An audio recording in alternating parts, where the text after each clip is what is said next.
अस्सलाम वालेकुम, मेरा नाम है अब्दुल रज़ाक और आप देख रहे हैं प्रॉपर्टी हब यूट्यूब चैनल। ये सामने आप देख सकते हैं ये नहर किनारा सादिक ब्रांच है। ठीक है, आपके लिए 10 मरले का प्लॉट लेके आया हूँ और ये देखें ये स्ट्रीट है। अभी आगे की तरफ लेके जाता हूँ आपको।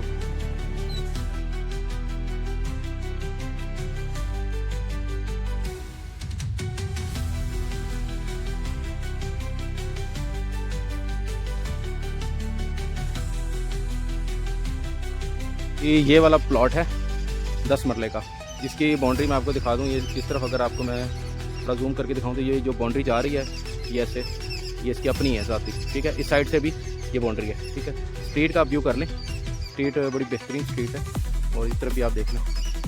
ठीक है, पुरसकून एरिया है, घर बने हुए हैं बड़े बेहतरीन ज़बरदस्त। ठीक है, तो परिंदों की भी आवाज़ें आ रही होंगी आपको, तो लिहाजा ये लोकेशन अच्छी है। ज़ेर ज़मीन पानी मीठा है, नहर के करीब तर है और बहुत ज़बरदस्त प्लॉट है। ये 10 मरले का ये प्लॉट है नियर मेन नहर किनारा सादिक ब्रांच रहीम यार खान, और डिमांड है इसकी 6 लाख रुपये मरला।